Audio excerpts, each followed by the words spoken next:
A very good afternoon to one and all present here. I am Ramaswamy from first year MBBS. I'm Hira from first year MBBS. Places don't grace people. People grace places. Marking an important milestone in the achievements of Chettinad Academy, we have all gathered here for the inauguration of the state-of-the-art Simulation and SkillCentre. And to grace the occasion and make it more memorable, we have with us Padma Bhushan awardee Dr. KRIS Gopalakrishnan, co-founder of INFOSYS. We welcome you, sir, on behalf of Chettinad Academy of Research and Education. We are elated to have you with us here today. We now invite the dignitaries onto the dais. Honorable Chief Guest, Dr. KRIS Gopalakrishnan, co-founder of INFOSYS. Honorable Vice Chancellor, Chettinad Academy of Research and Education, Professor Dr. N. Meenakshi. Respected Dean, Chettinad Hospital and Research Institute, Professor Dr. R. Sridhar. Valuable Advisor, Chettinad Academy, Professor Dr. T. Balasubramanian.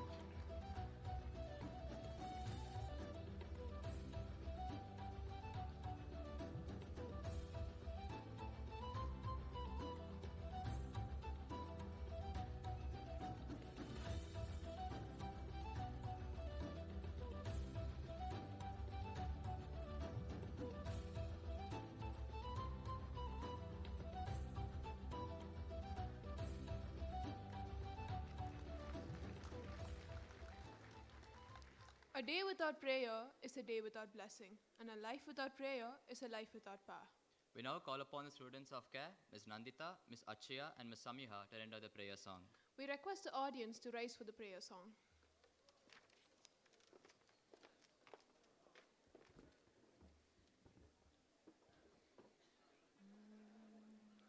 Prabhu Ganapate Paripurana Valvarulvaye Prabhu Ganapate Paripurana Valvarulvaye Prabhu Ganapate Paripurana Valvarulvaye Prabhu Ganapate Ganapate Ganapate Adimool गणनाद Gajanan अद्भुत तवल स्वरूपा आदि अद्भुत तवल स्वरूपा आदिमूल गणनाद गजानन अद्भुत तवल स्वरूपा आदि अद्भुत तवल स्वरूपा देव देव जय विजय विनायक चिन्मय परशिव दीपा देव देव जय विजय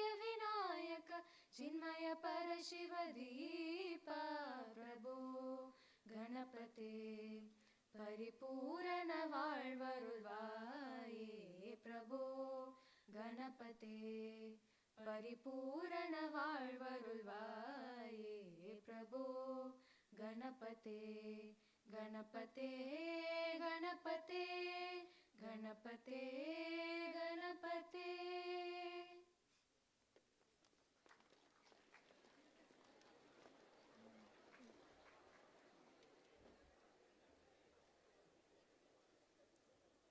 Please remain seated. Our Dean, Professor Dr. Sridhar, a renowned pulmonologist of our state and former professor and head, Department of Tuberculosis and Respiratory Medicine, Stanley Medical College. He was also the superintendent of the famous Tambram Tuberculosis Sanatorium, which played a crucial role during the COVID-19 pandemic. He is known for his kind and compassionate consults. He has contributed greatly towards research on asthma, drug-resistant tuberculosis, and HIV. He serves on the editorial board of journals like the Journal of Association of Pulmonologists of Tamil Nadu, a simple person who believes in leading by example. We request the Dean CHRI to deliver the welcome address.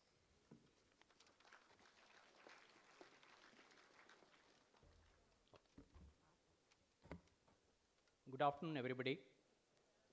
Most respected Chief Guest, Thiru SENAPATHY, Gopalakrishnan sir,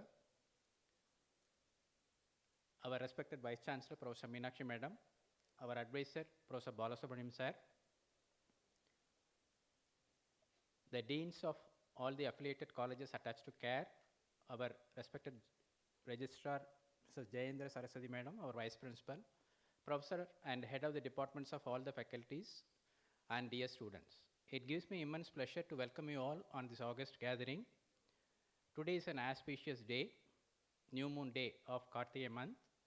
We have our new undergraduates who have joined here for this year, along with postgraduates also. Adding on to this, we have the inauguration of the Simulation of SkillCentre, which is one of the largest in Southeast Asia. We thank our Managing Director and Chairman, Thiru MAMR Muthaiya, and Chancellor, Thirumadi Geeta Muthaiya, for providing this wonderful facility to our institution as a hallmark. We are very thankful to our chief guest for having accepted our invitation and to be with us today to bless our students and the institution. Thank you very much, sir, for your presence today. His presence today reminds me Mahakavi Bharatiyar. Mahakavi Bharatiyar prayed to the goddess Parasakti to give him more power. For what? To earn more money? No.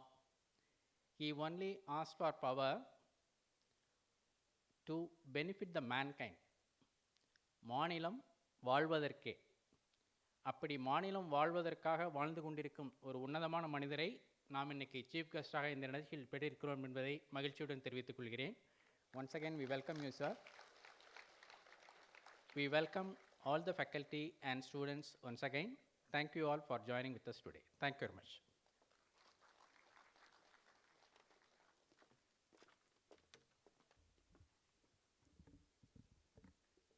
Thank you, sir, for the wondrous welcome address. We have with us today our respected Vice Chancellor with almost 4 decades of experience as an academician and researcher, having numerous publications and completing several funded projects. She inspires and guides us every day with her vast knowledge and constantly encourages us to think big. We now request our Honorable Vice Chancellor, Chettinad Academy, Dr. N. Meenakshi, to deliver the Vice Chancellor's address.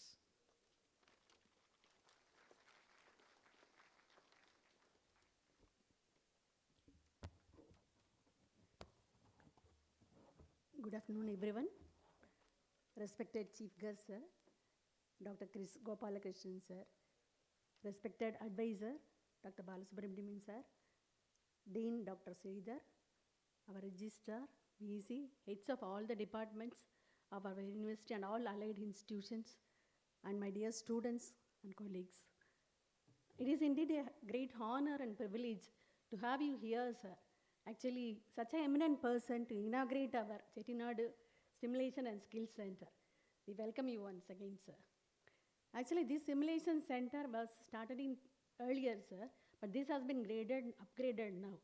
And this simulation center, actually, it is very, very important to teach them skills, especially skills in the sense of accurate, realistic, and real-time skills, so that this can go into the clinical practice, and this will be helping the students, not only students, all the other faculty, even a common man can learn this. We have a hot care system to actually empower a common man to do a CPR. It's not only for medical professional also. In addition to training our PG students, actually we have got 2 courses, a provider course and a trainer course for PGs and UG students. Even allied health sciences and nursing students also, they benefit from these courses. Actually, this one, the common man, actually the course for common man, that I feel is very, very important, sir. Even a CPR, when you see a person lying on the road and you don't know what to do just to save a life, it is not only in our hands also, even in a common man's hand is there. So we have got an excellent exemplary unit, sir, actually. We have got all automated equipments, monitors, and we have got anatomical modules, clinical scenarios, as sir would have seen in that practice session. So we are training those students in here, sir. All these final years MBBS students, final year MBBS students, interns, PGs, weekly courses we have, sir. Weekly courses they are getting trained so that they will go with updated training session during the training session. So I once again welcome you, sir.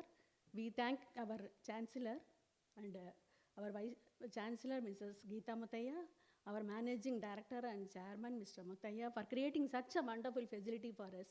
And we are very happy and proud that this has been accredited by American Heart Association And our certification is valid internationally, sir. So those who do here, it is valid for 2 years. So that much facility our Chancellor and our Managing Director has given us. So we'll have to thank them for that also, sir.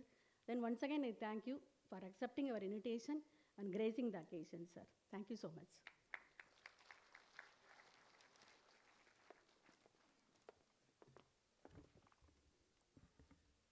We call upon Mr. Shubhan Suresh and Ms. Damani to introduce our chief guest, Dr. KRIS Gopalakrishnan, to the gathering.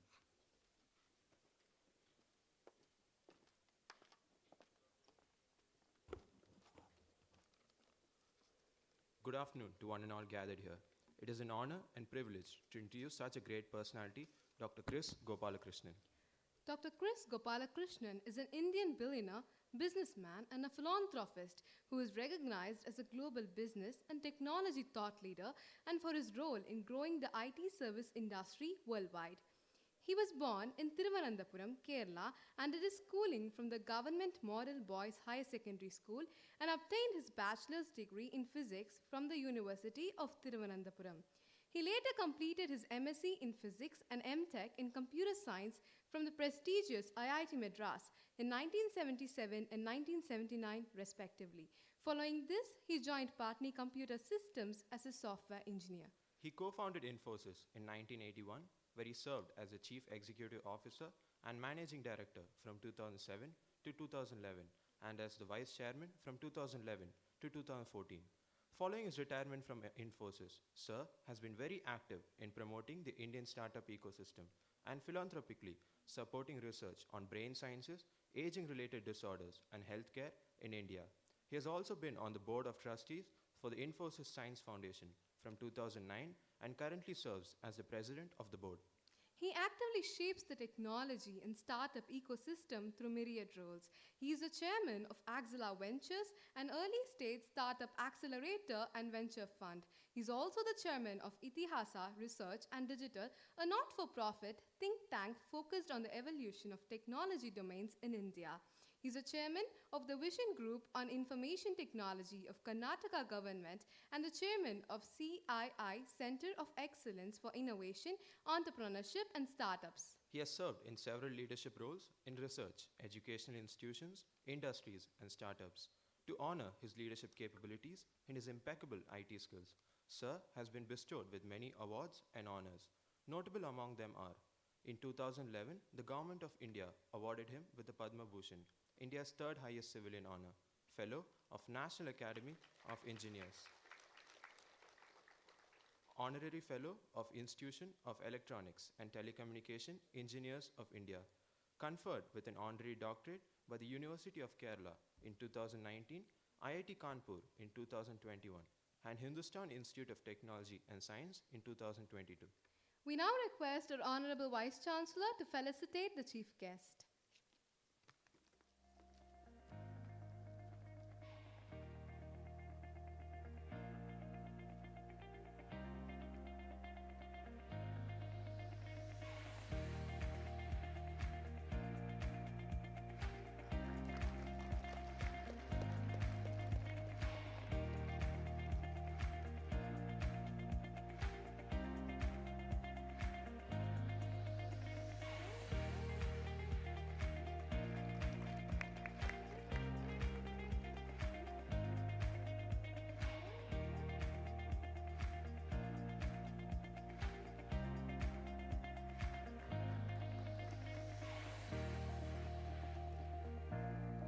Thank you, ma'am.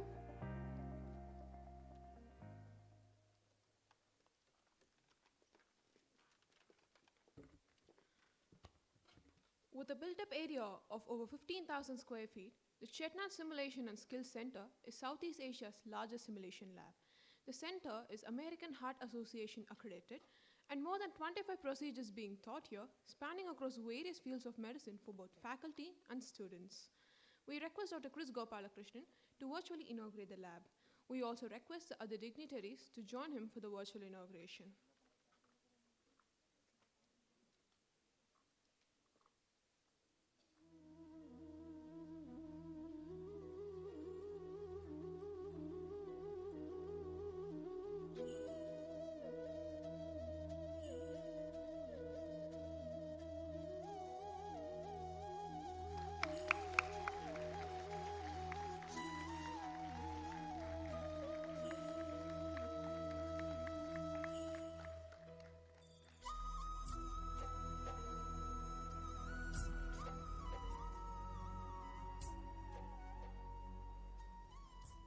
thank all the dignitaries. We now request our esteemed chief guest, Dr. KRIS Gopalakrishnan, to address the gathering.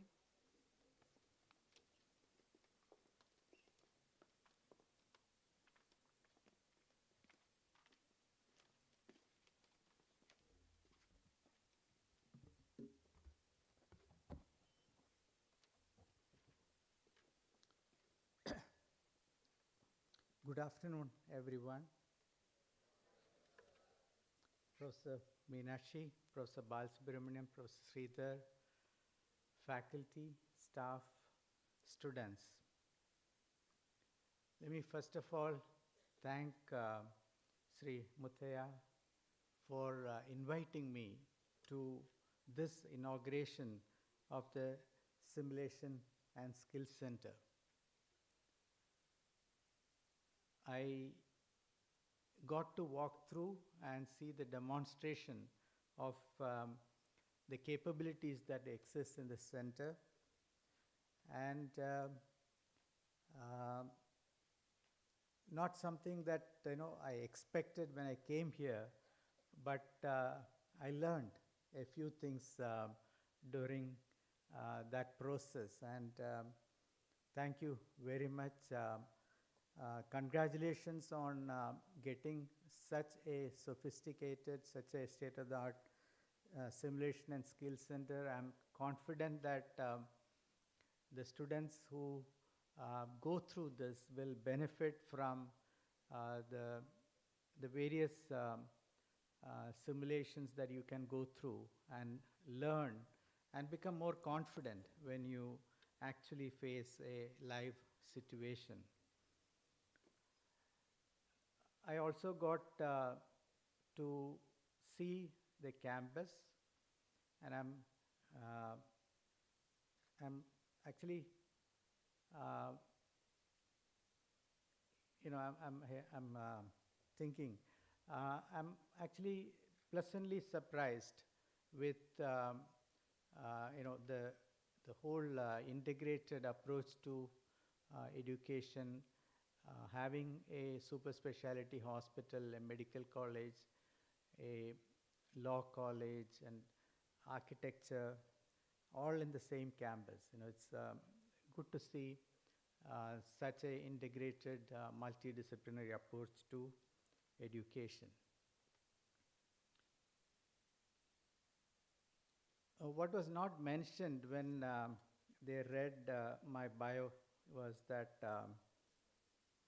after my schooling, I actually applied to MBBS and did not get through. So you are all doing better than what I was able to do. I did not get admission, so I had to quickly figure out what else will I do with my life. Luckily, it all turned out to be okay. But I was supposed to do MBBS after my 12th or after my pre-degree in those days, and did not get admission. It's very different system. You have to apply to every college individually. There is no joint examination, etc. So, all the students who are here, you're benefiting from a opportunity to learn and serve humanity, serve society in a big way.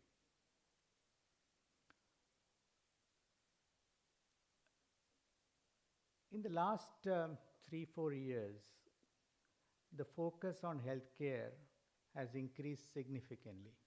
COVID brought about that. COVID also brought about a rethinking of our resilience as a society, our resilience as individuals, brought focus to our health and how healthy we are, leverage of science and technology. All of these things came together during COVID times. Of course, India has done well during COVID times. This institution also played an important role in COVID care.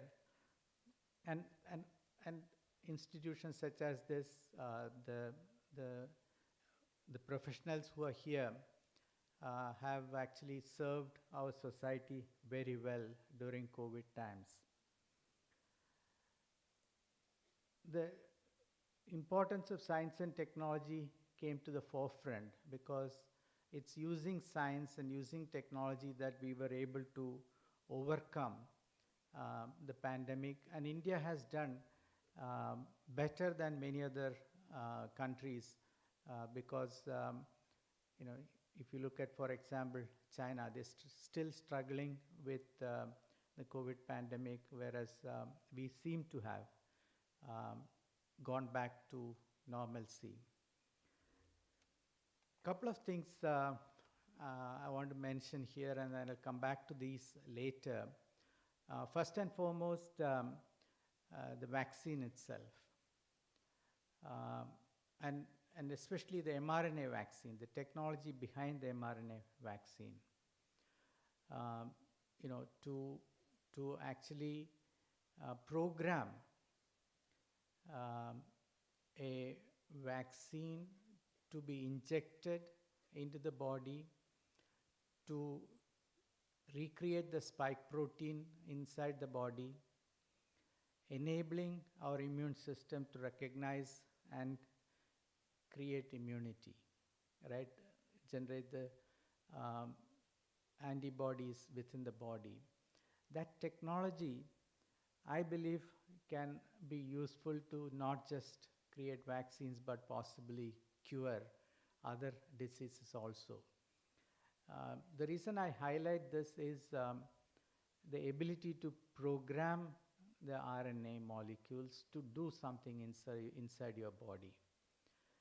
Very similar to what you would do in programming a computer, actually. And the ability to make the body react to that. And this, I believe, can actually be used in immunotherapy, and it is being used, right? Because you take the immune cells, reprogram them, and put it back inside the body to fight certain, for example, cancer, etc. And we can, I believe, leverage this in the future, not just RNA, but possibly DNA. Of course, gene therapy is also playing an important role. Second, during COVID, we also accelerated the adoption of telehealth, remote consultation and things like that. Again, that's something we need to sustain, and we need to probably even make it better because for a vast country like India, we cannot have specialists all over the country. So we need to rethink how our healthcare infrastructure is structured, is enabled. Looking at maybe specialists at a central location, and then tier 1, tier 2, tier 3 centers with different capabilities, etc. And a patient then can start from a rural area, and if he or she requires just some medicines, a simple diagnostics and medicine, he or she can then get attention from a specialist remotely, and they can then take their medicines and go on. But if they require specialist care, they can then go through the tier 2, tier 3, tier 2, tier 3, etc. So I think we need to develop that capability in a big way, and hospitals like these would actually become the center of such a network, etc. The third point I want to highlight from COVID is the COVID app that the government released. We were able to get the vaccination, appointments fixed, get the vaccination, and as soon as the vaccination is over, the certificate is also there on our mobile phones, which even in developed countries, they had to go with paper certificates and things like that. And I believe we need to take this forward because electronic health records, and I'll come back to this, are something that we need to implement across the country sooner than later. And the last thing I'll talk about during COVID is some of the equipment that we required were not being manufactured in India, for example, ventilators. So during COVID, we designed these ventilators, we started manufacturing them, and we now export these ventilators to the rest of the world. I believe that it has given us the confidence to design, develop, manufacture these in India, and I believe we can do anything. Any equipment we can actually design and manufacture in India. And we need to become self-sufficient and reduce our dependency on imports as we go forward, as we transition to a developed economy. The lessons from COVID, the faster adoption of digital technologies, etc., remote consultation, use of mRNA technology, all of these things, it got accelerated during COVID, but these are things that we need to sustain and take forward to provide better healthcare, especially in a vast country like India. Now, India represents 20% of the world's population. I repeat that India represents 20% of the world's population. We are 1/5 of the world. We are a developing economy with a per capita income of about $2,000, approximately 1.6 lakhs per annum, right?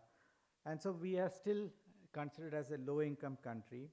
India spends about 3% of its GDP on healthcare. A developed economy like UK, US, Korea, all of these countries spend much larger sums of money, much larger percentage of GDP on healthcare.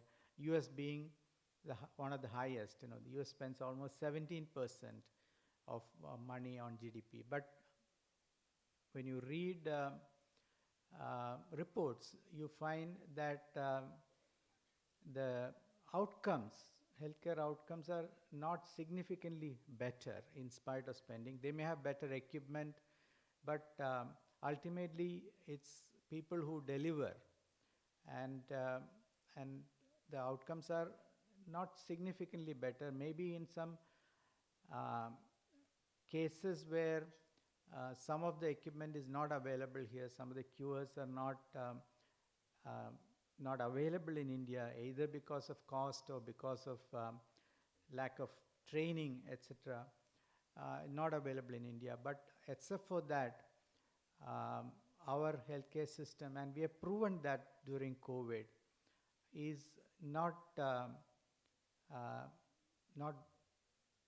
worse than any of these advanced economies, in spite of spending only 3% of GDP on healthcare. Having said that, I strongly believe that healthcare system has to improve.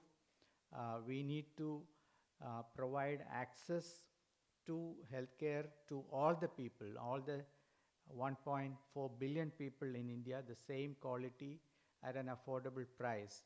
And that's why we need to focus on how we can improve our healthcare system significantly. For this, we do need to invest in increasing the number of professionals who are working in the healthcare system. And again, I'm very glad to be here at this institute to talk to you today and see the auditorium full of future healthcare professionals, actually. So you are actually the solution, but we need more of you to actually address the challenges.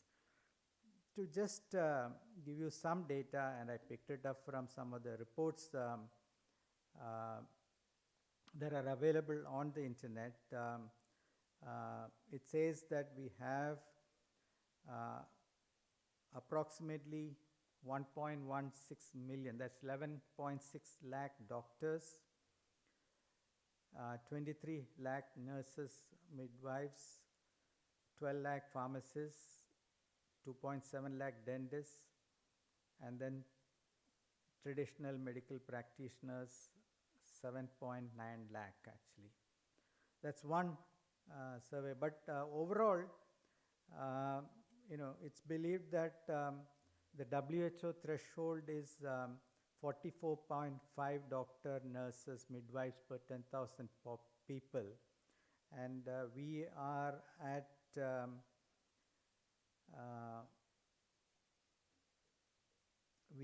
around 8.8 doctors per 10,000, 17.7 nurses per 10,000. So significantly lower. So the total number is somewhere around 25 or 20, let's say 26, and WHO threshold is 44.5 doctor plus nurses. So we have a long way to go, and we need to think about what we will do to address. Some of the solutions can be using technology, using remote consulting, using technicians, using nurses, etc., rather than having specialists. But still, we do need to have specialists, and especially in several areas like mental health, etc., we need to have a lot more professionals in the system. In the next 10, 15, 20 years, I see significant and dramatic changes in the healthcare system. And that's the system that all of you are going to graduate into. First of all, the technology is accelerating and advancing rapidly. I talked about mRNA technology, I talked about DNA sequencing, genomics, etc., immunotherapy. Plus, with this, medical devices themselves are becoming much better using AI machine learning, ability to do some diagnosis based on the data that they're collecting, and suggest actually identify diseases, suggest therapies, etc. Wearable devices like watch, etc., digital watch. Again, they're actually advancing quite rapidly, and now with some of these watches, you can actually probably predict onset of, let's say, a cardiac problem and things like that. So, clearly, again, if you are able to monitor, let's say, your pulse and other parameters on a continuous basis and identify patterns from this, it is possible that you can identify, and then you are able to compare this data with data of a large population. And so if you have data about somebody who has developed a certain condition, and if your parameters change, and the system is able to identify such a pattern, then it can actually say that you may be developing a similar condition. Robotic surgery, again, it is advancing rapidly. We saw today simulation using dummies, human similar dummies, etc. But with AR and VR, that is augmented reality, virtual reality, again, you can actually learn and simulate real situations. Using digital technologies in education and training, again, significant advances can be made. So first change that I expect over the next few years is the acceleration of technology. There's a different set of technologies that are going to impact, which is the systems that are used in hospitals, the systems that are used to collect data, etc. Electronic medical records are a requirement. I strongly feel that because we don't have a legacy, we don't have a a legacy of large implementation of hospital management systems, etc.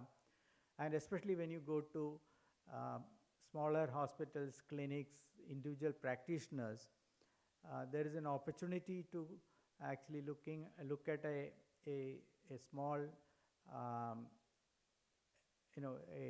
a hospital management system or a clinic management system that can be used by all professionals, that also collect and register electronic medical records in a central database. Now, this is something that we need to transition very quickly. Countries like US are actually trying to collect electronic medical records in a harmonized way, in a standard format, etc. But we can do that now because we don't have a legacy of these, and we can leapfrog. We should in fact leapfrog. The advantage of this is that you can, the data becomes portable. You can go from one hospital to another hospital, and your data can be accessed from the cloud in the new hospital. The data moves along with the individual rather than stays with the hospital. So this is something that I believe we should do as quickly as possible. Of course, there are other things that we need to do on the service delivery perspective, connecting all hospitals to all insurers through a UPI-like, there is the payment interface, universal payment interface like switch, such that any hospital can talk to any insurance company, etc. But significant investments have to happen on the technology infrastructure for the hospital.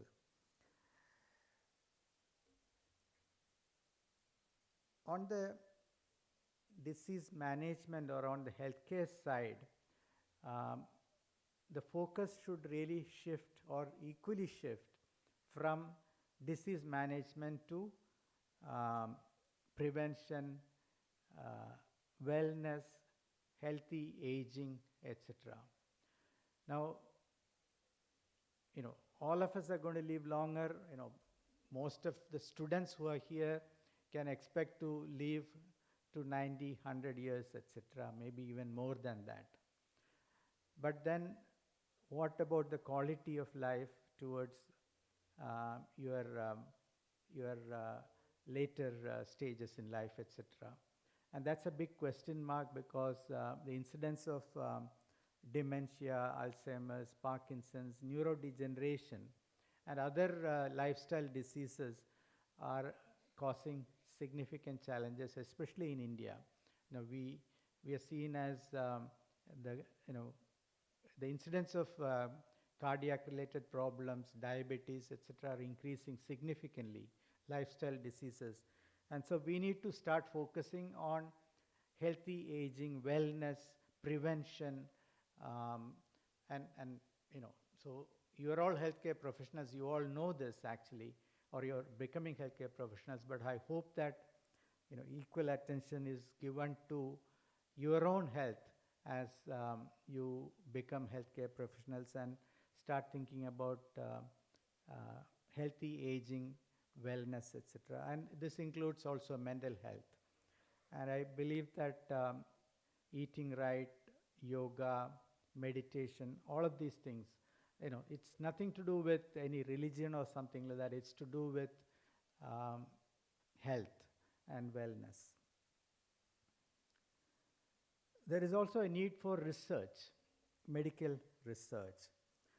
As I said, India represents 20% of the world's population, and we have unique challenges in our country. The genetic makeup of Indians are very different from the genetic makeup of rest of the world in certain aspects, etc. There are certain rare diseases that are unique to India. Our needs are very different. Affordability becomes an important factor in India. Our diversity becomes a challenge. The ability to provide healthcare, quality healthcare to all the citizens are important. So we need to look at new business models. We need to do research in India. Now today, I have absolutely no doubt about the quality of talent that's there in India, because these are the same people who are doing well in research, in hospitals, in senior leadership positions across the world. So talent, there's no problem. Today, by spending money, we can buy any equipment that we need. So it's just a question of making that funding available. But more importantly, more important than funding, it's that ambition. It is that desire to be world class. It is the desire to find cures. It is the desire to think big. It is that ambition to say that we will find cure for Alzheimer's. We will find cure for cancer here in India. And we will take such ambitious and challenging and high-risk projects. I think that's needed. And if we start many such initiatives, some will succeed, right? It's always a question of taking on enough challenges such that some will succeed. And that then gives us the confidence to try bigger and bigger things. But we need to do that. I strongly believe that the rest of the world wants India to do that, because they all want our talent, right? They want our doctors, they want our nurses. But why, when we have them, why don't we leverage here in India, do a lot more research in India to find cures for some of the diseases, and think about how we can accelerate the transition that is happening in healthcare. In summary, I believe that the next 20 years are going to be very exciting in the healthcare area, from a use of technology, from the transformation that's going to happen in healthcare, from cures that we will find, from the ability to provide quality healthcare to all the citizens. And I hope we will also take on some very challenging research problems such that we can find cures for these. If we are able to do many of these things, and I believe we can, it will be very exciting. And this is the world that all of you are going to go to as you graduate from this institute. So I'm again thankful to the leadership, the management, for inviting me to share my thoughts on this occasion. I'm very happy to be invited to be part of this inaugural function. And thank you all for listening to me patiently. All the very best.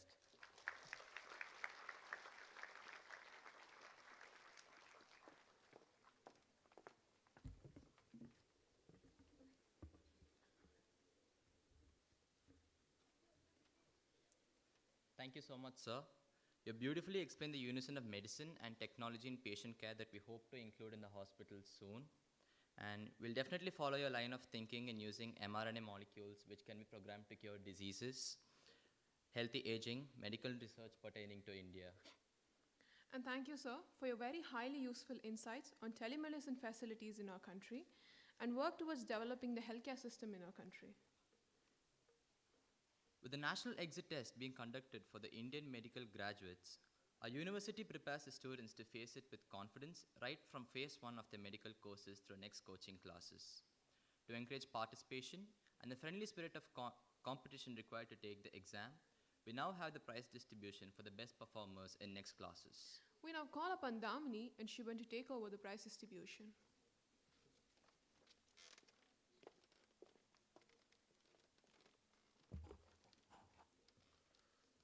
I request the chief guest, Dr. KRIS Gopalakrishnan, and the dignitaries on the dais to distribute the prizes. I request the prize winners to come on stage and collect their awards. For the best performers in next class, from phase 1, we have Sri Varshini.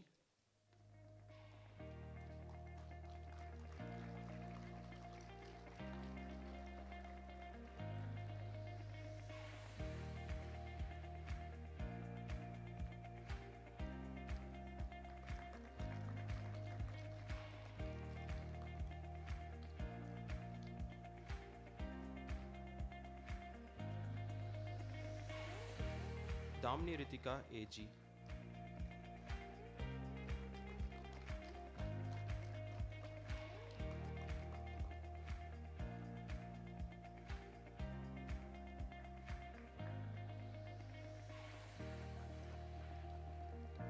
Mogana Sundar.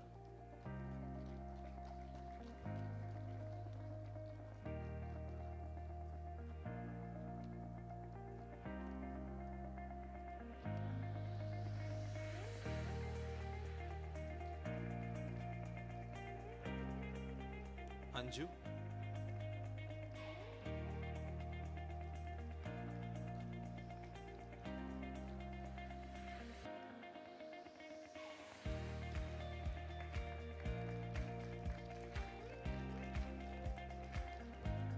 Shivani Selvam.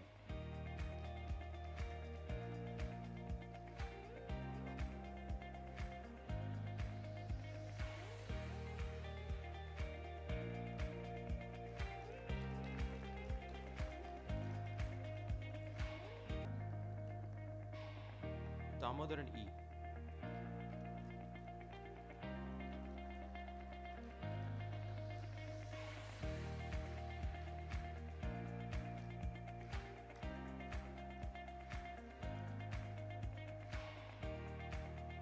Hemalata S.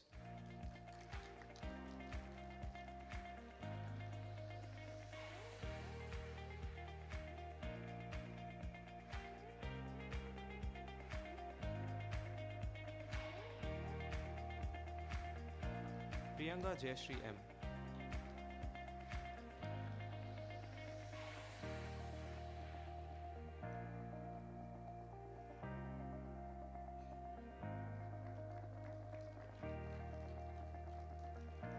Satyadevi K.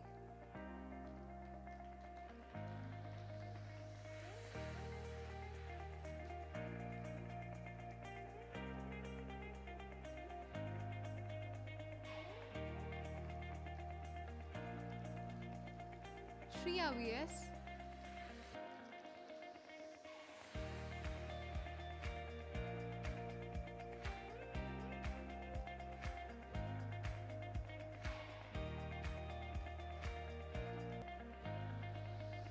Subhashri S.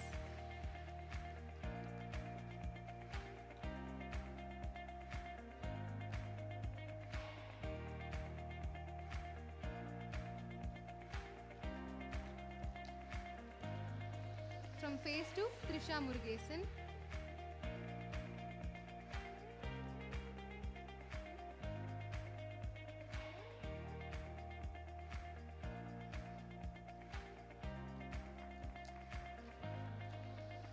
From phase 3, part 1, Sushmita.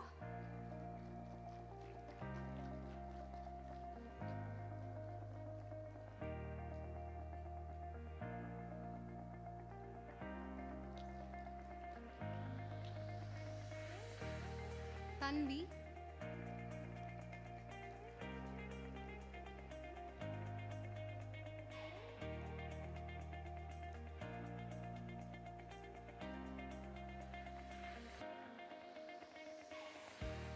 And Abhita.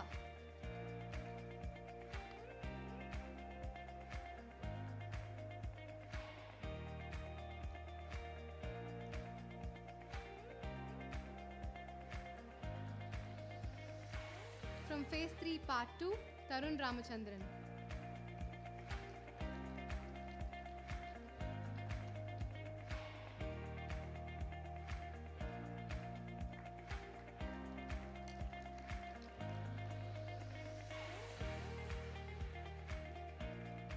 Thank you, sirs and ma'am, for distributing the awards. And a hearty congratulations to all the prize winners.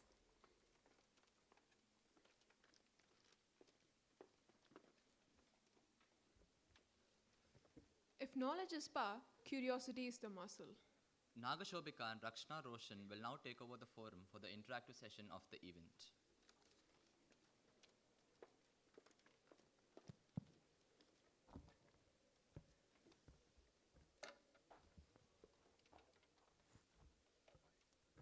Good afternoon, sir. I'm Nagashobika. And I'm Rakshana Roshan. With such an esteemed individual amidst us, our students are very eager to interact with you. They have some questions for you, which we request you to take up. There is no format for the types of questions asked, and please note that this is a semi-professional forum. I request the students to raise their hands so our volunteers will hand over the mic to you. Any questions? Yes, please introduce yourself. Good afternoon, sir. This is Subhashri from MBBS. A small appreciation rewards hours of work we put our hearts and minds into. What were your thoughts when you came to know that you were a Padma Bhushan recipient? Could you share your moment of Padma Bhushan with us, sir? Yeah. See, it's a recognition from the nation, right? So you are grateful for that recognition, but it also makes you think about what else can you do, how else can you be useful, how else can you give back, and which is what I'm doing or trying to do now. So it increases your responsibility to be every day useful, or every day, you need to actually be relevant, you have to be worthy. Yeah, that's the word. Be worthy of that award, right? Every day I think about, am I actually be worthy of that award? Am I living up to the expectations? That's what makes me think. Thank you, sir. Sir, we cannot express how honored we are to have a Padma Bhushan awardee with us today. I request the audience to give a standing ovation for our chief guest, Dr. SENAPATHY KRIS Gopalakrishnan.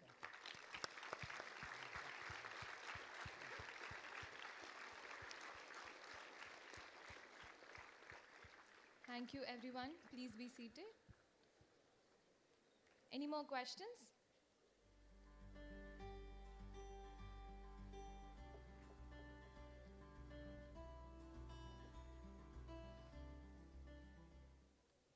Good afternoon, sir. My name is Deepa David and I'm doing my MBBS. Sir, as per Forbes, you're one of the richest people in India. Many people invest well, they secure their riches and retire to enjoy life. But you are different, sir. You are investing your money in funding research. It takes a big heart to do this. Why did you choose to do so?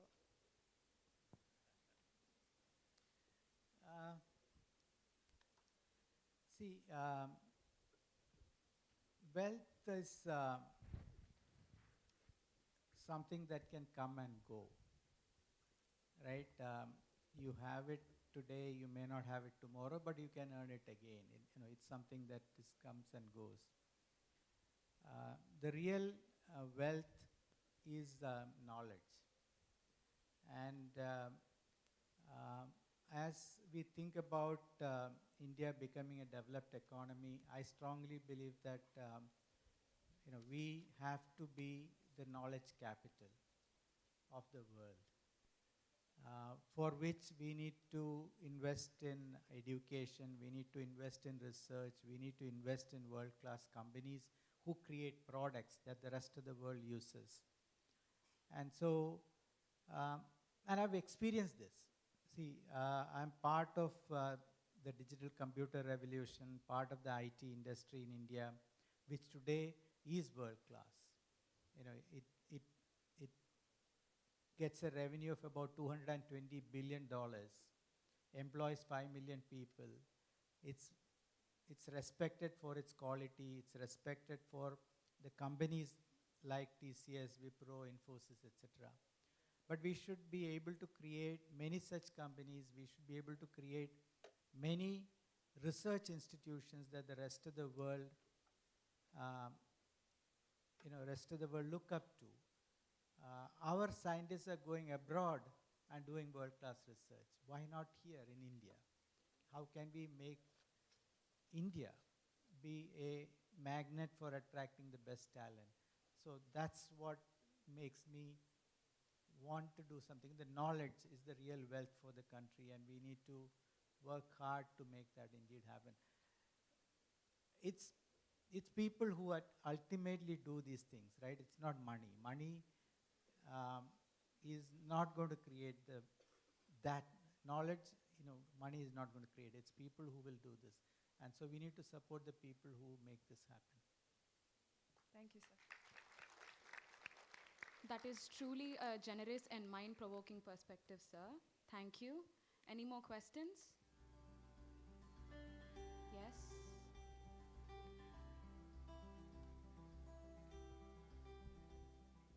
Sir, this is Sai Pujita from MBBS.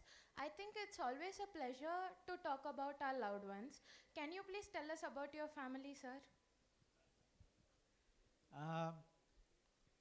First of all, wife. She decided that I said I'm retiring. She said she's going to start working because now she is taken farming as a full-time profession or job, and she's a very active farmer, manages the farm by herself, and I don't know whether it's bad or good, but we eat at home whatever she grows at the farm, right? So sometimes we just, different varieties of bindi curries, that's it, because we got only bindis that day. Or whatever is grown is what we cook at home and eat. Milk also comes from the farm. So she's a full-time farmer. And my daughter one daughter decided that she does not want to do anything with computers, anything with technology, anything with math, science, nothing. So she is learning to become an interior designer. And that's it, 3 people. It was really nice, sir. Thank you so much. Thank you, sir. Any questions? While we wait, I have a question of my own, sir. You have always focused on promoting research in the area of brain science, and you have also funded multiple brain research centers at IIT Madras and IISc Bangalore. I'm just curious to know, what in specific does this brain research focus on? I can talk for hours. Right? But basically, see, being a computer science person, computers are inspired by us wondering about brain, how brain works, and we are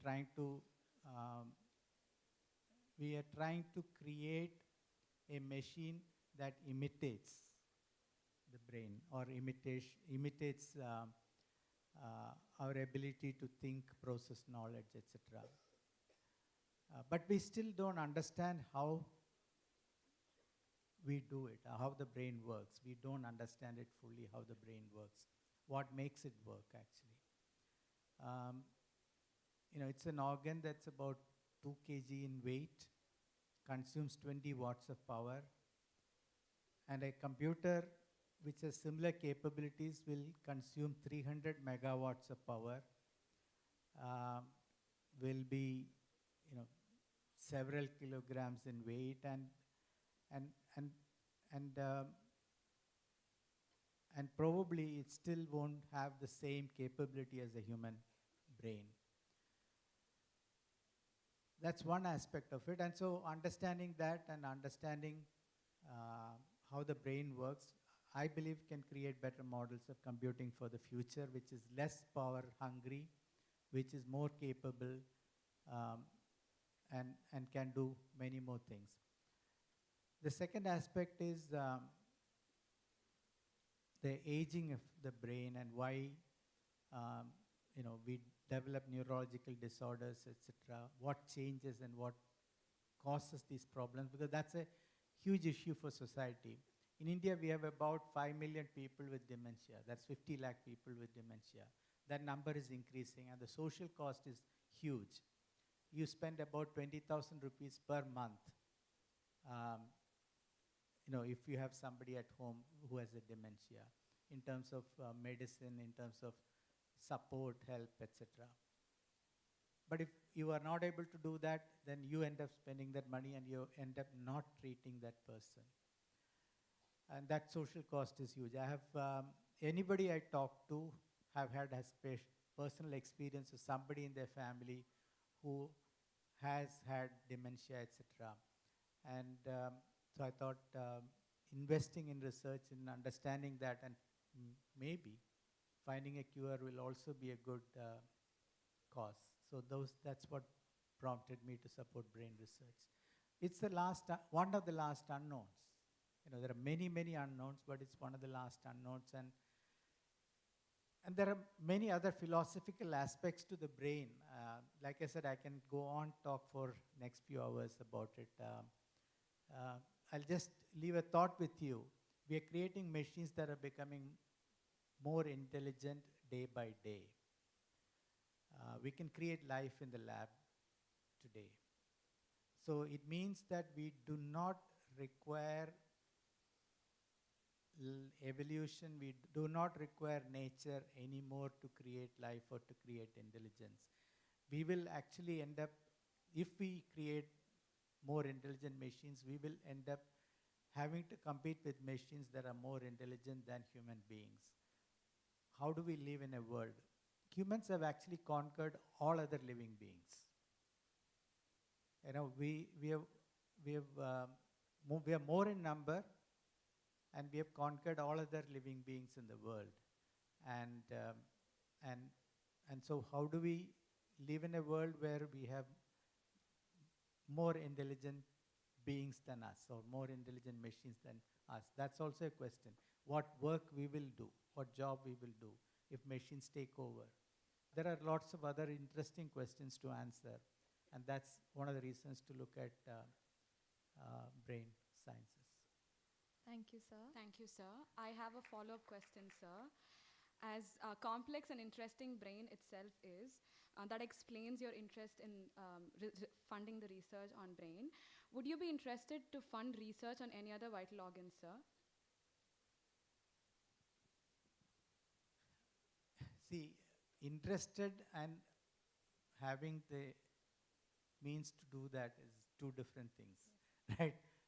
Interested, yes, you know.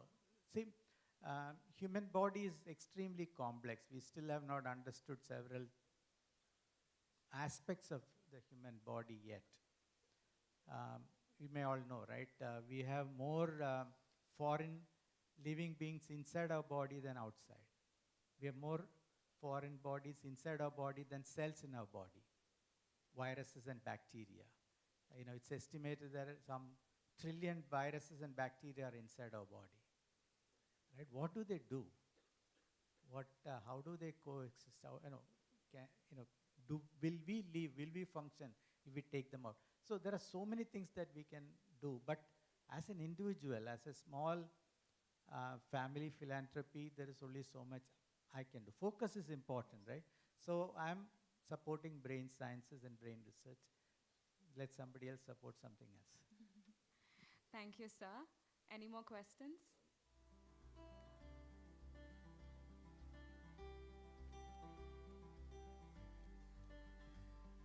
Good afternoon, sir. I am Kavin from MBBS. Sir, you have been born and brought up at Kerala, studied at Chennai, and worked at Mumbai and Pune, traveled all around the world, and you are currently residing in Bangalore. So which place is like a second home to you, sir, after Kerala? Well, right now my home is in Bangalore, right? And then I like traveling. So wherever I am, that's the home that day. So if I am in Chennai, you know, I think of what do I do in Chennai, and my office becomes here in Chennai. You know, I do things in Chennai. So wherever I am, that's the home for that day. That's how I think about it. Thank you, sir. Thank you, sir. Any questions?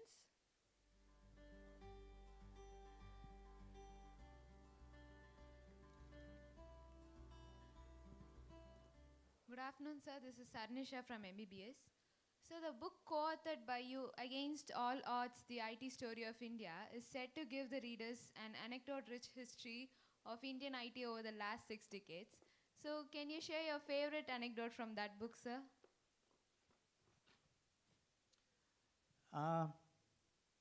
There are many favorite anecdotes.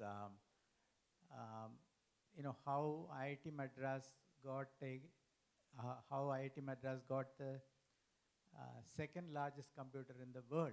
Sorry, in Asia in 1973. It's because of one professor, Professor Mahabala. He was my teacher also. He passed away recently.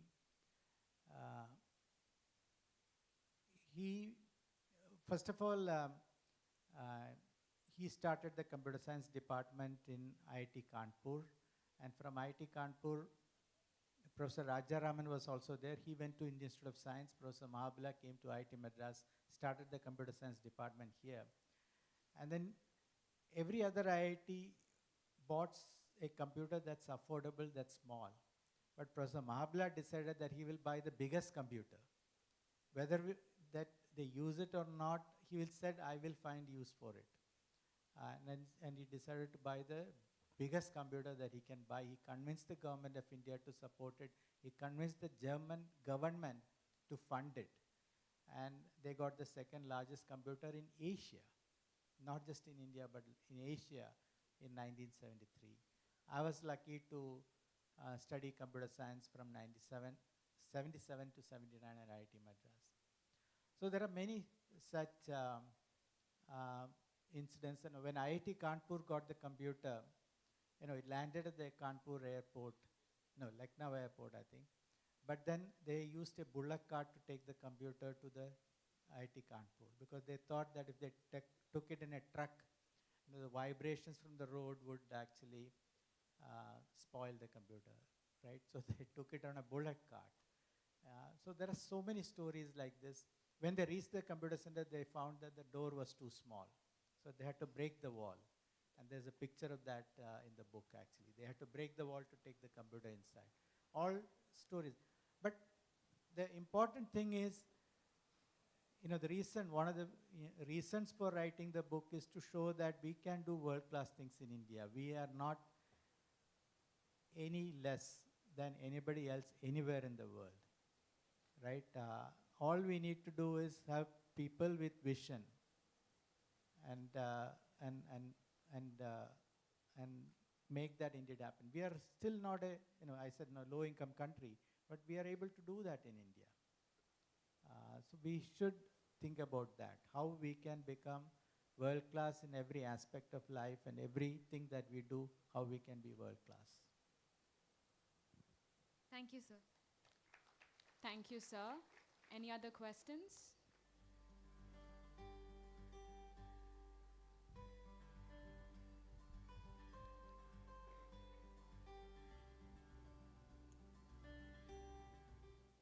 Good afternoon, sir. Myself, Sai Prasad from MBBS.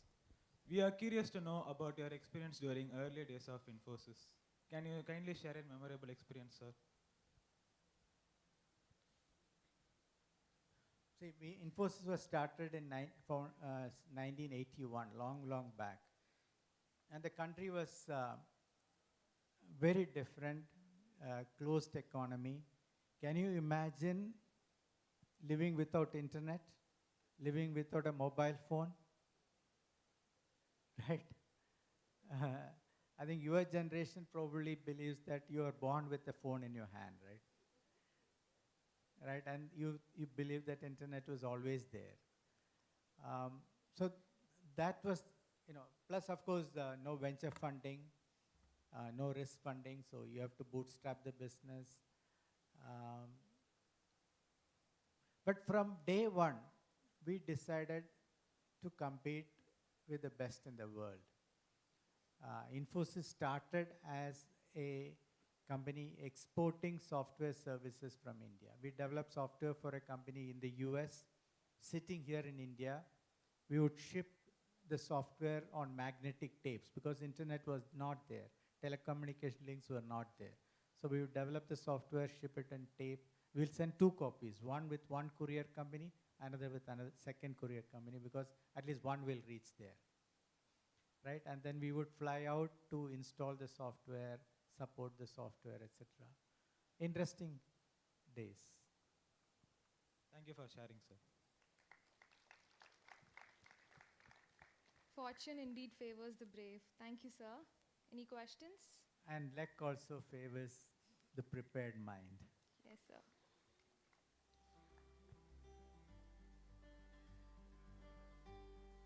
You know, being at the right place at the right time is important. Riding on waves is very important because it pushes you further. So that's the reason why I talked about the changes happening in healthcare. You need to actually be on top of the changes that are happening in the healthcare system. Identify which of those changes you're going to ride on. Because then you will, because you're not behind anybody. These are changes that are happening right now. And if you are on top of those changes, right, you will become the best in that area. So we rode the digital computing wave and understand those waves and figure out how you can be part of making something new, part of a transformation, part of creating something that will change the world. That's what is important. Thank you, sir. Any questions?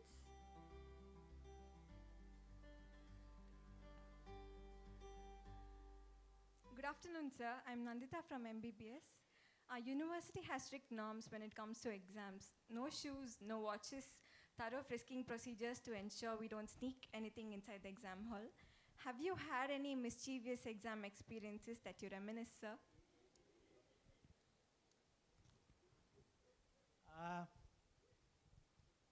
I don't know. The world seems to be very different today than when we studied. It is very different. I know competition is stiff today, no question. You know, it's really, really highly competitive, and competition is global. But I feel, you know, if you take shortcuts in life, you may succeed sometime, but ultimately, I think you will not succeed in life. So my request to each one of you is, you know, if it becomes tough, work harder. Sometimes you may fail, but it doesn't matter. But ultimately, you will win in the journey of life. That's what is very important. I told you, I didn't get admission to MBBS. And then I decided that I'm not going to be junior to my batchmates, so I'll never go to MBBS again. I never tried again. So I changed to taking BSc Physics. The future was actually very, not very bright. You know, I was not sure what I will do after taking BSc Physics, because one path was to become a teacher. Another path was to, you know, take up a job in a bank or something. A lot of graduates in those days joined banks. And luckily, after my BSc, I wrote, no joint entrance examination, right? So I wrote 2 exams at that point. One for IIM Ahmedabad. Even IIMs didn't have common examination. And second for IIT Madras for MSc. In IIM Ahmedabad, there was an interview. And I failed in the interview because I couldn't speak proper English. Right? And IIT Madras, just the written test, which I passed. And so I got into IIT Madras. You know, I talked about Professor Mahabala, right? Again, an interesting experience, being at the right place at the right time and luck favoring you. Right? I was going from the library to my hostel one afternoon. This was during my MSc days. And somebody stopped me from behind on a cycle. Somebody stopped me from behind. He was also on a cycle and said, you know, what are the books you're reading? I had 3 books with me, I remember that. And all were on computers. Because I told you, IIT Madras had the largest computer, but I didn't have access to the computer center. So I was trying to read up on computing. And then that person said, there is a free computer science course Fortran programming course in the campus. You can go and attend that. It's free. And if you attend that, you will get access to the computer center. I did that, and that changed my life. I then went for MTech Computer Science, and the person was Professor Mahabala on a cycle behind me. Imagine a professor stopping you in the middle of a road, talking to you, and that changed your life. Right? So it's a, I feel that, if you do all the right things, you will be successful in life. I'm an optimist in that sense, and I've seen actually. It's not that, you will be extremely wealthy but you will be successful in life, which is having a good family, having a satisfaction that you have done everything that right, live life to fullest extent, etc., etc. With, it's finding happiness in what you have is what matters ultimately. Feeling good about what you do is what matters ultimately. I think that those things will indeed happen. Thank you, sir. Sir, you're truly an inspiration despite all the obstacles that life has thrown at you, sir. Thank you once again. Due to time constraint, we're limiting ourselves to one last question from the audience before proceeding into the rapid fire round. Any question?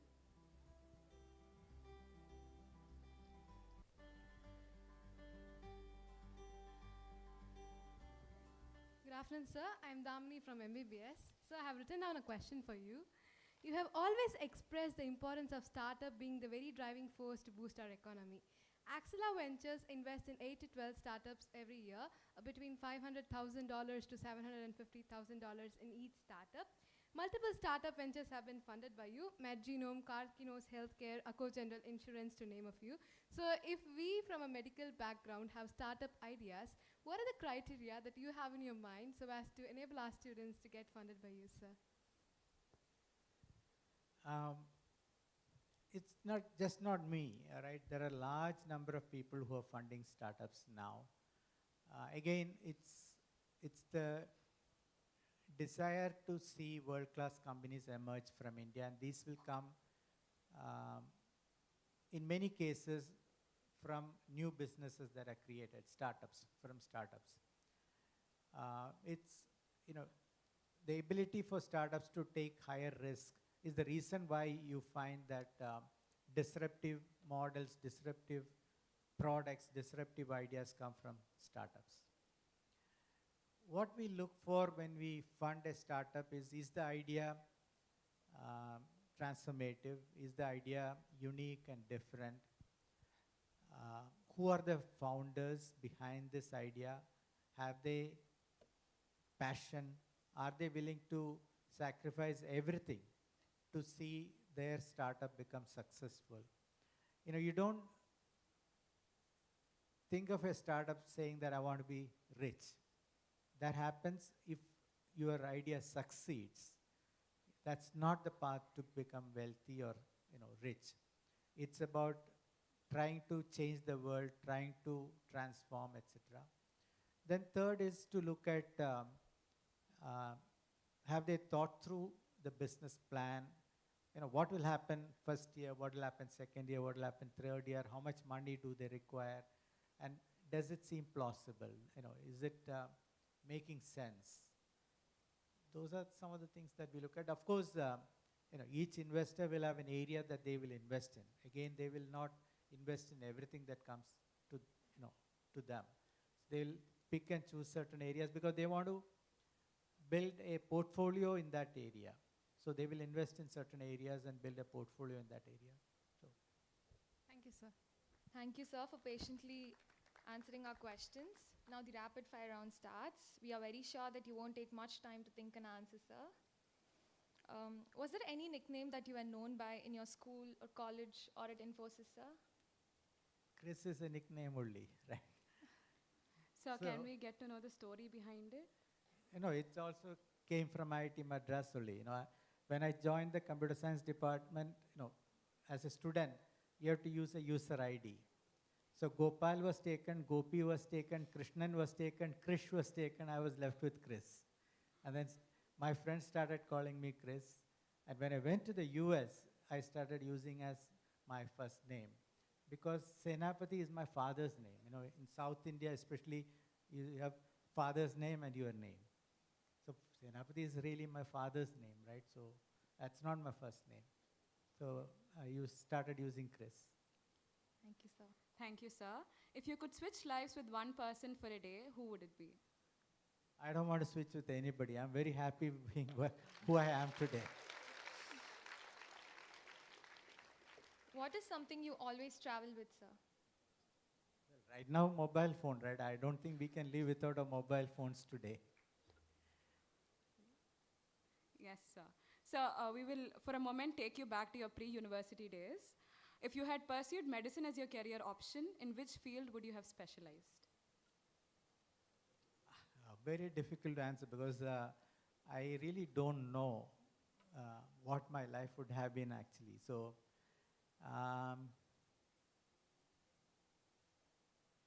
probably general medicine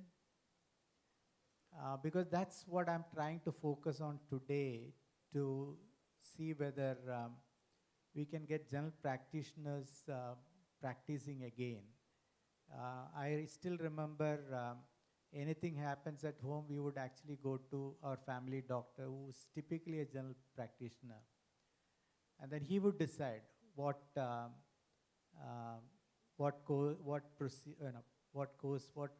should we do. But today we don't seem to have general practitioners. Everybody lands up at the emergency ward or emergency center, and everything is a crisis. And I don't understand that. Or so probably general practice, I don't know.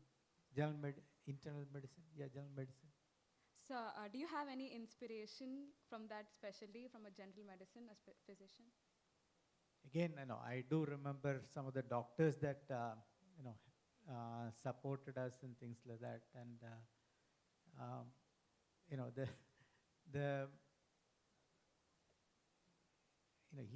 I'm sure that he was an MBBS doctor only because why I'm hesitating is whenever we go there, he would actually give me a powder in a paper packet, and then he will give you a syrup. It's always a powder and a syrup. No tablets, nothing, and they don't prescribe anything to go and buy. Everything is given there itself. So that's what I remember. If you could time And then he will say, mix with sugar and eat it. Okay, sir. If you could time travel into the past, which day from your past would you like to relive? So many occasions to remember, so many days. See, you always want to relive your past, especially when you meet friends of that time. And I'm going to be a little longer for this. One interesting aspect of life today is social media. So you have WhatsApp group for everything now. WhatsApp group for your mother's side family, father's side family, WhatsApp group for your IIT friends, WhatsApp group for your BSc friends, pre-degree friends, school. And the most active is a school group. The further away you are, that's the most. And what is interesting about that group is we go back to that time. The nicknames are what was used there. The jokes are from that time. The teachers are the teachers you had. Everything is as if you have never lived 50 years beyond that. You go back to that period. And that's very interesting, I find. And probably there's some reason for that, I don't know. But that's what I'm seeming to live today. That's the most active group. We have frequent Zoom calls and get-togethers and things like that. Thank you, sir. What is the best piece of advice you've received, sir? No shortcuts in life, work hard.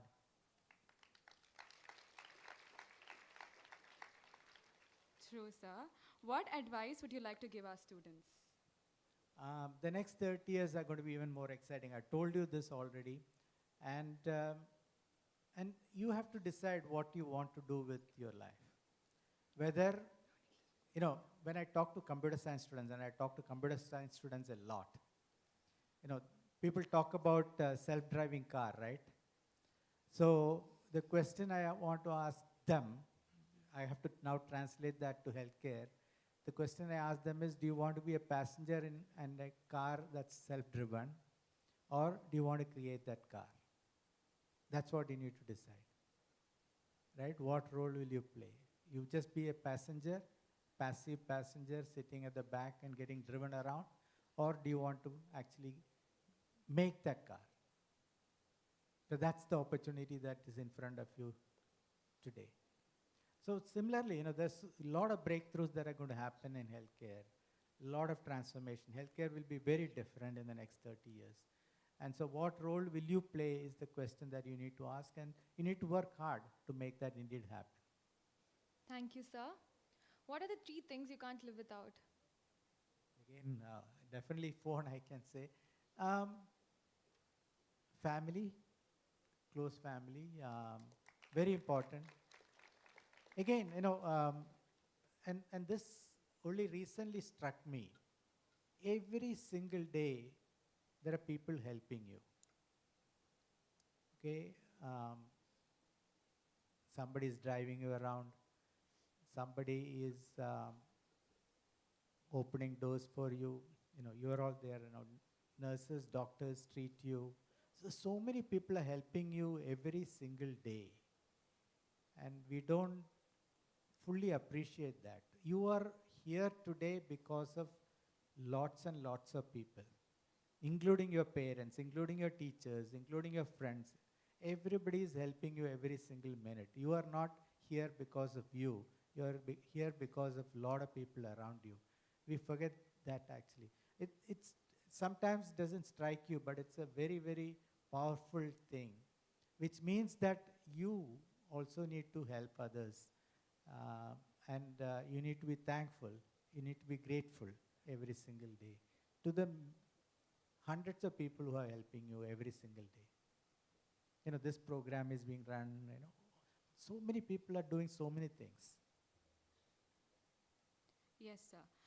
Coming from various medical and technical backgrounds, I feel stress is a whole subject that we have to tackle in ACE every year, sir. So, which is your greatest stress buster? Stress is something you need to learn to manage. Stress is not going to go away. Okay, stress is there throughout your life and it will never go away. And stress is part of your life. You step out of your house, you're worried that somebody will come, a car will come and hit you, anything. You can be stressed about anything in life. Exams are coming, you're stressed. Parents are shouting at you, you're stressed, right? You don't have enough money, you're stressed. You will have hundreds and hundreds of stresses. You need to learn to manage these things, and managing these things is creating a process and methodology and learning to live within means and all that stuff. Stress buster, I read a lot, listen to music sometimes, go out, travel. So But I read and listen to music. Yes. So do you have any creative outlet? Like, do you draw, paint, or anything like that? Unfortunately, no. Thank you, sir. Do you have any regrets studying in boys' school, sir?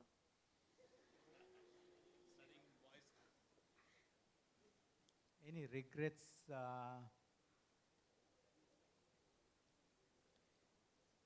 I don't know. Those days we had a very, very different lifestyle. We used to listen to our parents, but we used to play outside on the road. I know Trivandrum, right? We had 4 very good libraries, and I used to cycle to those libraries, and the parents never used to worry, right? Never used to worry about where we are, and no phone, nothing, no mobile phone. Nobody used to worry, and we never used to worry. I don't know, so different world actually. Thank you, sir.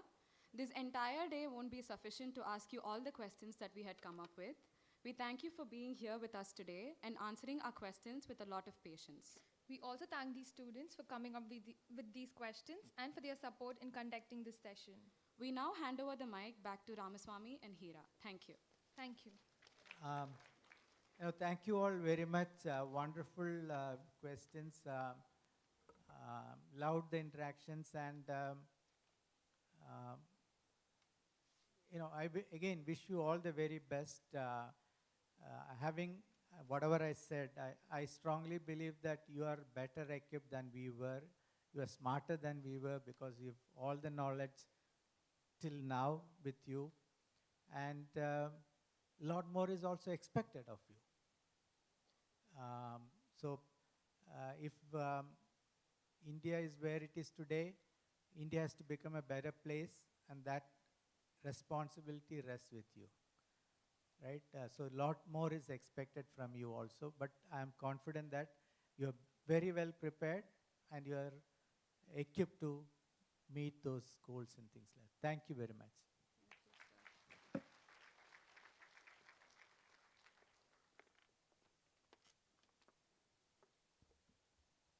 We request the Advisor of CARE, Professor Dr. T. Balasubramanian, to deliver the vote of thanks.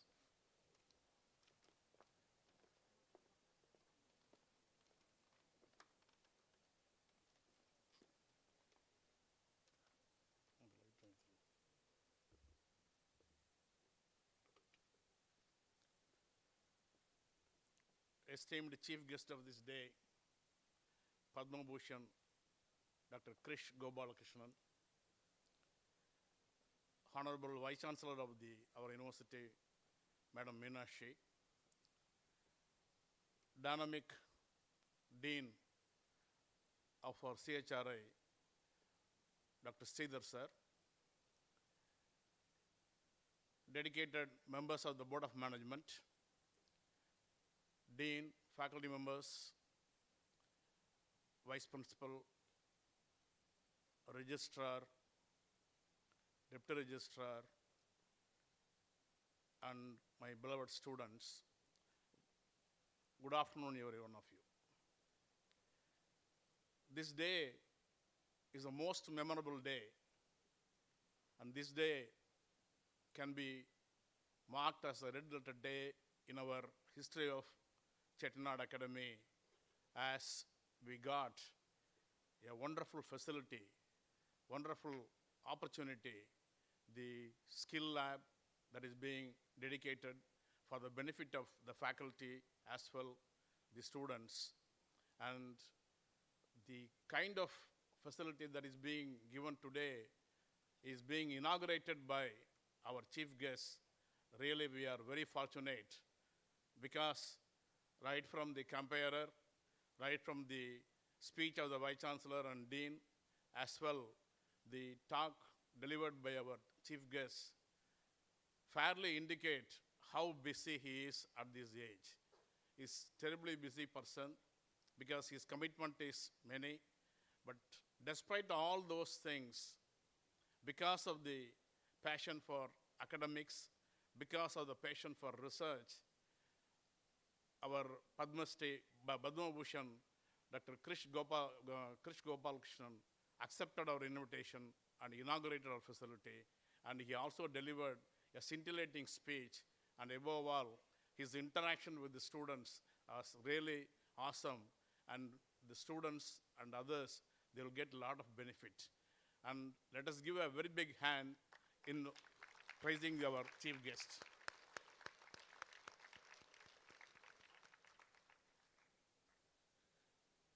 Needless to say, the campus is smart campus, clean campus, green campus, with appropriate all the accreditation possible we could be able to accomplish within a short period. Always I used to address this as a young university because it is only 15 years university.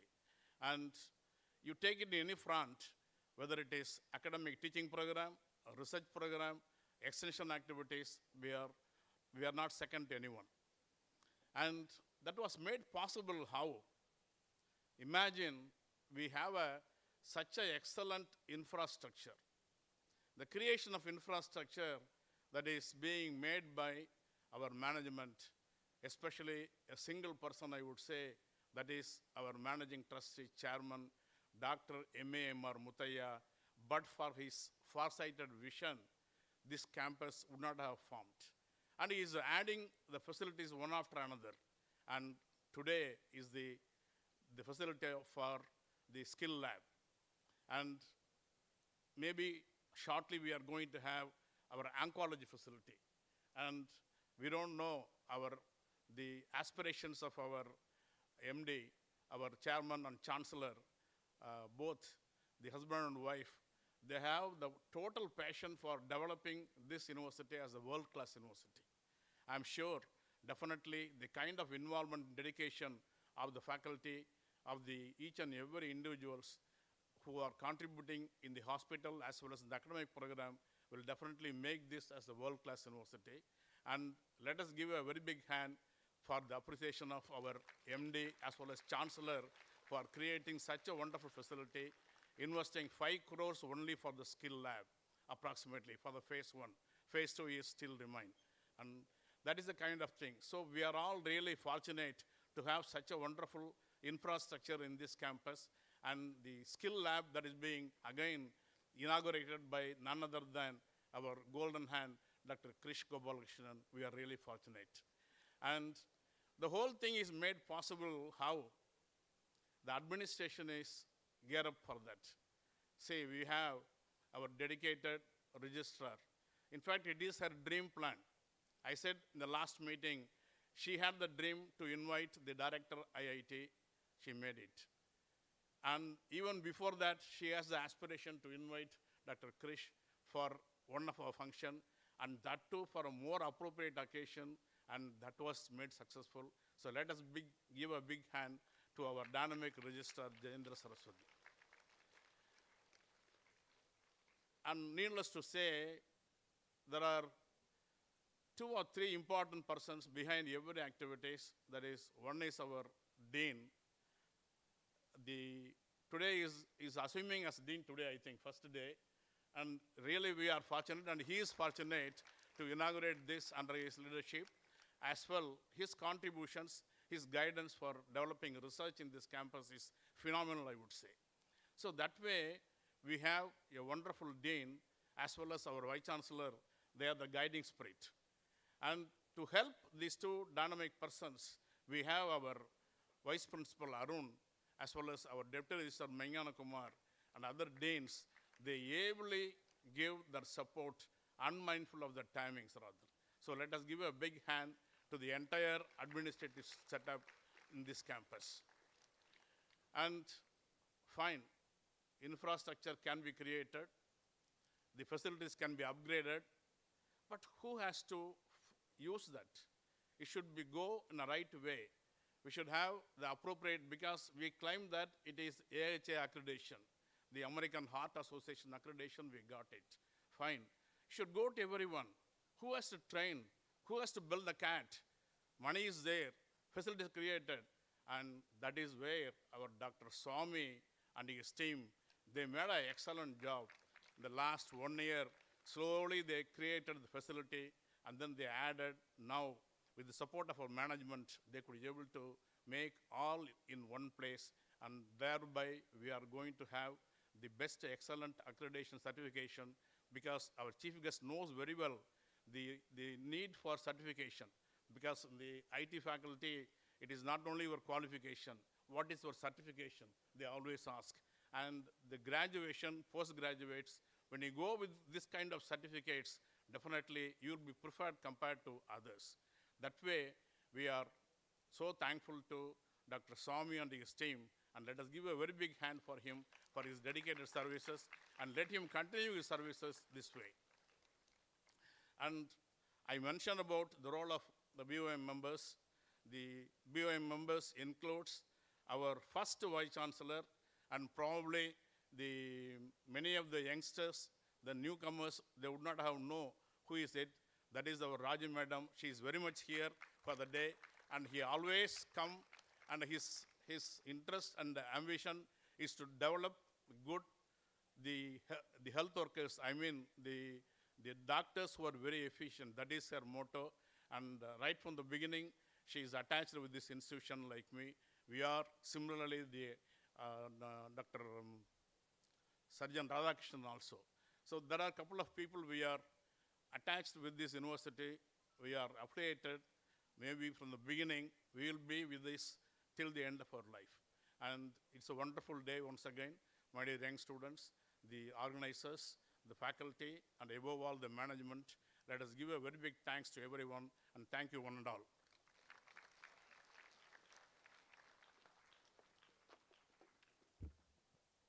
Thank you, sir. Thank you, sir. We request the gathering to please rise for the national anthem.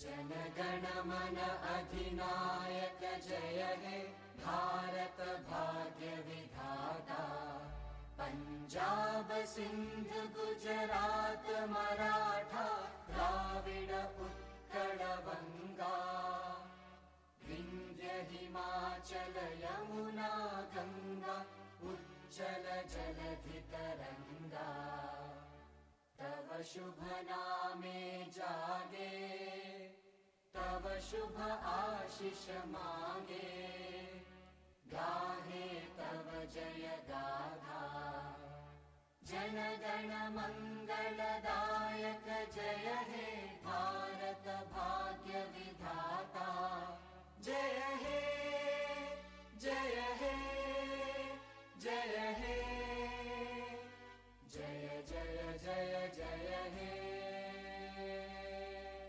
Thank you. Jai Hind.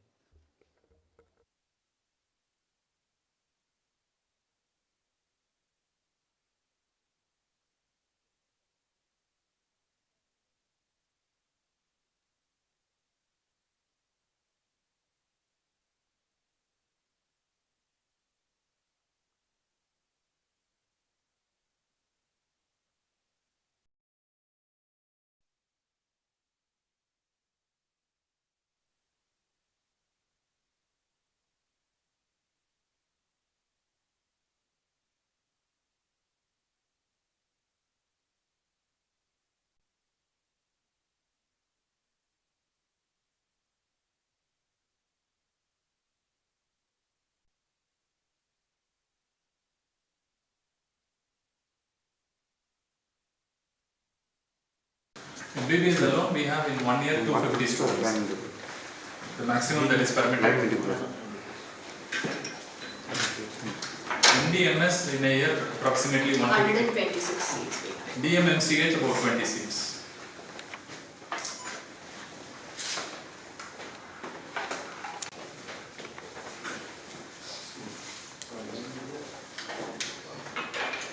We already had one skills lab in some. We started that on 2009, sir. Now we have upgraded that into a simulation center as well as a skills lab.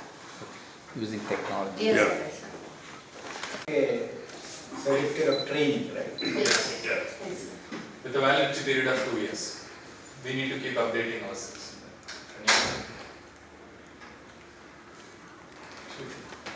We have plans to go to simulation labs.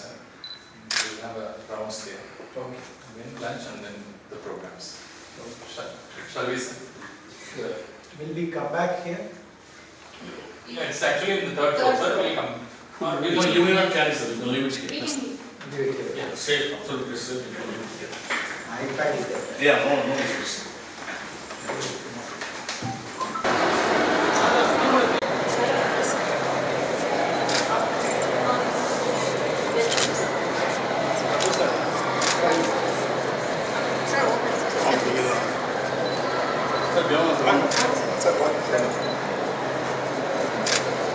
Sir, one second, sir. Sir, sir, one second, sir. Come over. Thank you, sir. Please, sir.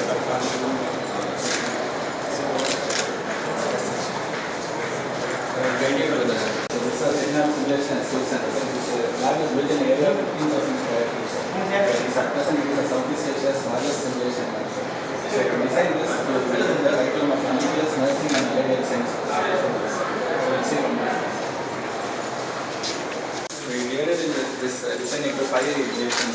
This side is a simulation area where we replicated a real hospital setup. It has ICU, OT and all other emergency systems. And we have 2 multi-purpose hall where we place the individual task trainer for the UG and postgraduate students to get trained in individual tasks. And we have a separate patient rooms for, and we have a separate CPR training hall where we conduct basic life support process. And there is a dedicated seminar hall for the taking theory classes also. So you see the multi-purpose hall.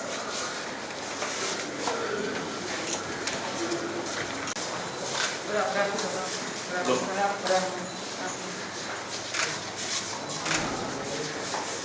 afternoon, sir. Good afternoon, everybody. Myself, Dr. Satya, and this is my colleague, Dr. Rani. We are here to demonstrate the basic airway techniques that can be used in patients with life-threatening airway emergencies. So first, this is an airway management trainer, sir. This mannequin has got an exact upper and lower respiratory airway anatomy as that of humans. So learners can easily learn and practice and demonstrate the airway techniques like bag and mask ventilation, endotracheal intubation, oropharyngeal airway, suctioning techniques, etc. First, I'll be demonstrating bag and mask ventilation. This is a bag and mask ventilator. This is the mask and this is the ambu bag. It is a handheld device that can be used to deliver continuous positive.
All present here. I am Ramaswamy from first year MBBS. I'm Hira from first year MBBS. Places don't grace people. People grace places. Marking an important milestone in the achievements of Chettinad Academy, we have all gathered here for the inauguration of the state-of-the-art Simulation and SkillCentre, and to grace the occasion